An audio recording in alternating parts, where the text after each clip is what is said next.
Hey, what's up guys, welcome back to the phone guys. So finally ZTE unveiled the Axon 30 Ultra and the Axon 30 Pro. The Axon 30 Ultra arrived with a surprise. It will be sold in the US and Canada. We don't know when or for how much yet, but recent flagship launches from ZTE have steered clear from a Northern American market.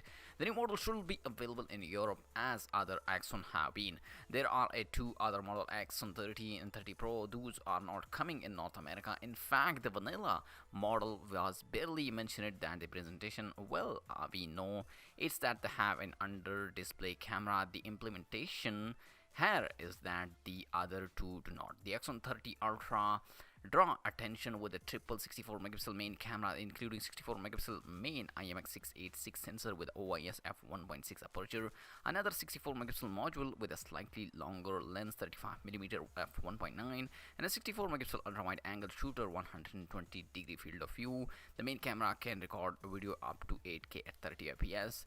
There is a fourth camera on the rear, a 5x periscope zoom and a 8 megapixel sensor behind it. The gap between the main camera and the periscope will have a 2 field.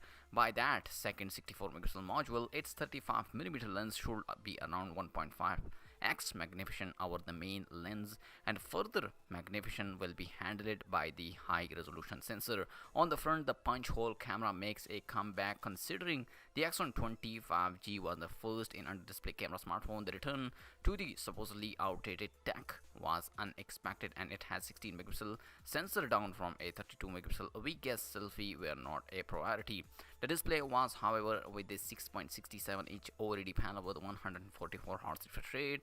It also has a 90 Hz and 120 Hz modes, but can go below 60 Hz. The touch sampling rate is 300 Hz. The screen has a 1080p plus resolution and support HDR10 plus and cover DCI-P3 100%. It has slightly curved side and it guarded by the Gorilla Glass 5. The Axon 30 Ultra is powered by the Snapdragon 888 chipset, unlike the mid-range chipset of the Axon 20 family. Anyway, the base configuration is 8 gigs of RAM, 256GB UFS 3.1 storage, but you can upgrade to 12GB of RAM if you feel a need, and there are a top of the line model with 16GB of RAM and 1TB storage as well. The battery has a 4600 mAh, is a tank, supports 66-watt charging over a cable. There is a no wireless charging. However, the phone has a 5G as well, Wi-Fi 6E, and a fully featured NFC, and run MyOS 11 based on the Android 11. The Ultra is coming soon in the three main color: black, white, and mint, plus a special teen vegan leather version. Well, we don't know the price for the Western market yet. We do have the price for the China. The Axon 30 Ultra will start at Chinese yuan 4,700 equals $720. This is just a Chinese yuan 300 more for 4 extra gigs of RAM, and the elite model will cost a $1,020.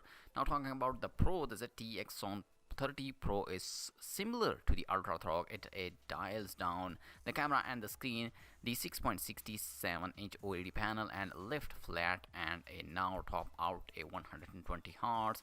That a downgrade, however, it's still 10-bit panel with a 100 DCI-P3 coverage, and the touch sampling rate is actually slightly higher, 360 Hz. It also comes with a Snapdragon 888 chipset, 6 and 128GB of storage base, and a 5G phone. The camera department took the biggest hit. It lacked a semblance of optical zoom, and it had only two 64 megapixel camera, the main module IMX682, and one is the ultra wide. The other two is a 5 megapixel macro and a 2 megapixel deep sensor. The battery is 4200 mAh battery, 55-watt charging, and it's wired. The ZTE Axon 30 Pro will available for $460. So this is the ZTE Axon 30 Ultra and 30 Pro. Let me know in the comment section which phone you like, and also like this video and subscribe for more tech videos. I'll see you in my next video. Peace out.